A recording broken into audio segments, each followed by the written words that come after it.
Room 13 presents. The wind howled mercilessly as Claire Evans maneuvered her car along the narrow, shadow-draped roads that wound through the countryside like serpentine whispers.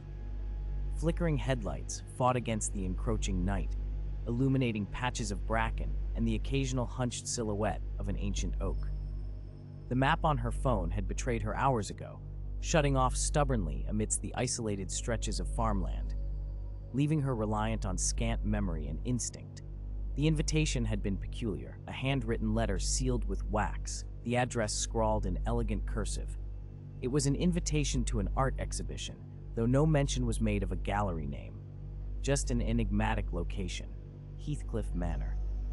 She had heard whispers amongst the art community, stories of a reclusive patron, exhibitions held in obscurity that promised unparalleled artistry. Curiosity had led her here, curiosity and the promise of something different. Finally, after what felt like an eternity, Claire caught sight of an imposing structure looming out of the darkness. Heathcliff Manor appeared as if birthed from the very essence of shadow and stone, its Gothic architecture entwined with creeping ivy that seemed to breathe with the mist. Shaped by age and mystery, it was every bit as foreboding as it was grand. The wrought iron gates creaked ominously as she pushed them open, their chill biting through her gloves.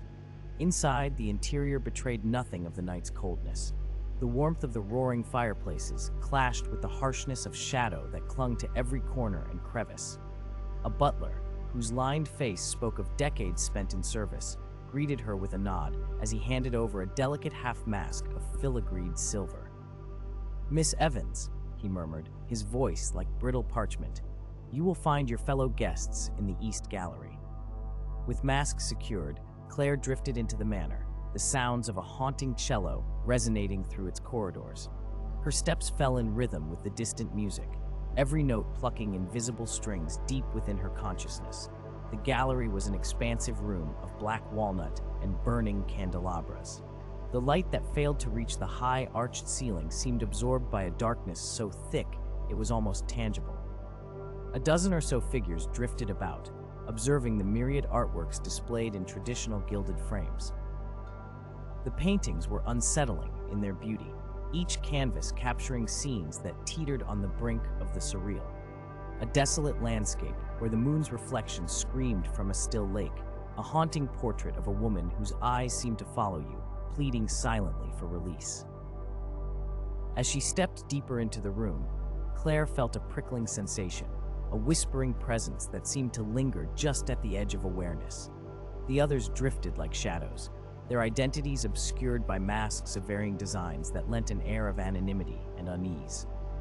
Drawn to a piece at the far end of the room, Claire found herself standing before a painting unlike the others. It depicted an ornate hallway, eerily similar to those of Heathcliff Manor. At the end of the hallway was a door, slightly ajar, with the number 13 ominously attached to its surface. There was an inexplicable pull, a magnetic urge to reach out and touch the canvas, to align its reality with her own. "Strange, isn't it?" came a voice beside her, pulling Claire from her trance. A masked man was standing there, his eyes shadowed within slits, yet alight with what seemed like recognition. It's said to reveal one's deepest desires. They say the artist never existed, that it's the house itself that draws them out. Before Claire could respond, the music ceased, replaced by a silence so profound it hummed in her ears. The gallery doors swung closed, an unseen force cutting off their exit with a heavy thud. Unease prickled the back of her neck, a palpable shift as if the very air held its breath. The butler reappeared, his face inscrutable. "The exhibition," he announced, "has begun." It was then that the true nature of the house started to unravel. A deep tremor coursed through the manor, punctuated by a distant, resonant chime. The sound seemed to seep into the very marrow of the building, igniting a sequence of events that would forever haunt the guests. Claire's heart raced. The paintings, once inert portrayals of silent worlds, began to change. Within the gilded frames, scenes shifted, colors bleeding into new forms. A ballroom where spectral figures twirled eternally. A forest cloaked in perpetual twilight with eyes watching from its depths. And that disturbing hallway where the door marked 13 cracked wider, hinting at something indescribable beyond. The other guests began to notice as well. their masked faces swiveling to one another, expressions of shock and intrigue hidden beneath their elegant disguises. Claire took a hesitant step back, hearing a faint and distant voice echo her name from nowhere and everywhere at once. The butler moved with silent purpose, leading them away from the gallery into the bowels of the manor. Down spiral staircases that seemed to coil into the earth itself, through corridors that defied the manor's external architecture. There was a quiet dread, a shared understanding that something profound and potentially dangerous lay ahead. They reached a grand foyer, dominated by an enormous ancient clock that stood sentinel at the center, its face cracked, hands moving inexorably backwards. The others clustered nervously, their murmurs growing anxious as they watched the clock. "Do not be alarmed," intoned the butler, his voice almost soothing, "for what you see is but a reflection of your own essence. Tonight, the manor reveals itself in its entirety." Claire, feeling a shiver of foreboding, leaned closer to the masked man, who had introduced himself as Thomas. "Is this part of the exhibit?" she whispered, glancing around as though inadvertently witnessing something sacred. Thomas's gaze remained fixed on the clock. "I don't know anymore. Perhaps it is, or perhaps we are the exhibit." A passageway unfolded beyond the clock, as if responding to thought rather than intent, beckoning them into its depths.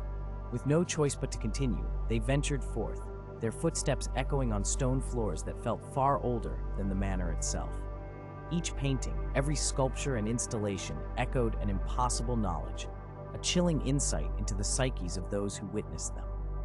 There was a room of mirrors that reflected more than physical forms, each segment showing truths raw and painful. Scenes of past regrets, lost loves, and paths not taken unfurled, wrapping around the viewers with an intimacy they struggled to endure or turn away from. Claire's own reflection quivered, revealing an image of herself standing at a forked road. One path led to Heathcliff, and the other into an unknown darkness. The solitude of her choice resonated through her very being, filling her with the sense of a fate yet unwritten. The sensation lingered as they journeyed ever deeper.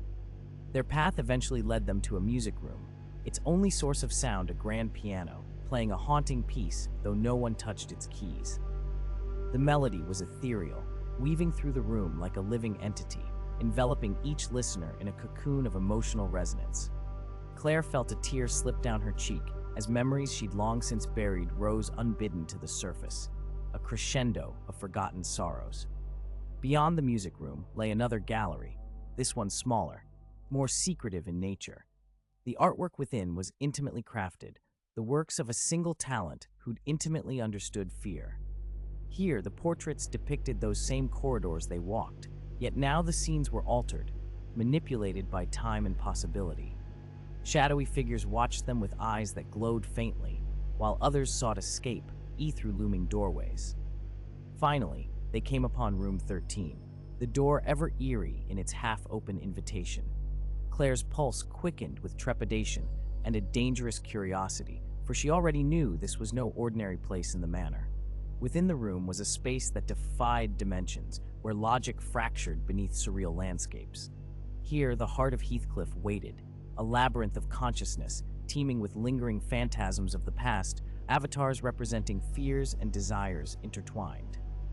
The guests entered warily, knowing they stood on the precipice of something altered and otherworldly.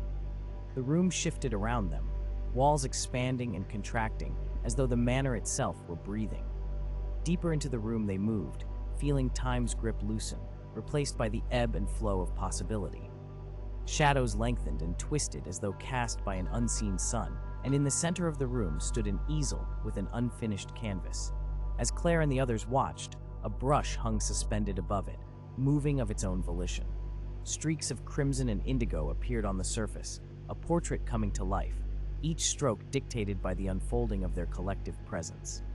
The image materializing was strange yet familiar. It was of them, the group, in forms both present and potential, standing before Room 13. Bound within, Claire recognized the same pull she'd felt since entering the manor, the feeling of confronting parts of herself she was unprepared to acknowledge. "If the art is alive, what does it want from us?"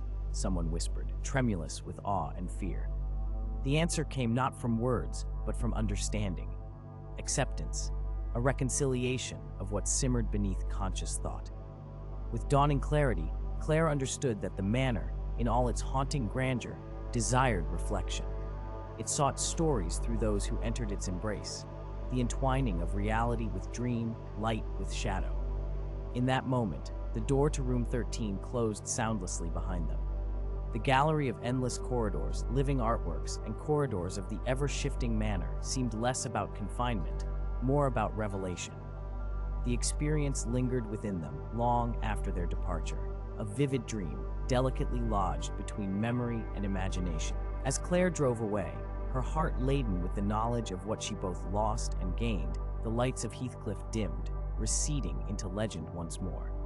Thus, Room 13 was painted into her life, no longer just a gallery, but an encounter with the recesses of the soul, a place where fear sparked illumination, and in darkness, secrets emerged to brave the light of understanding.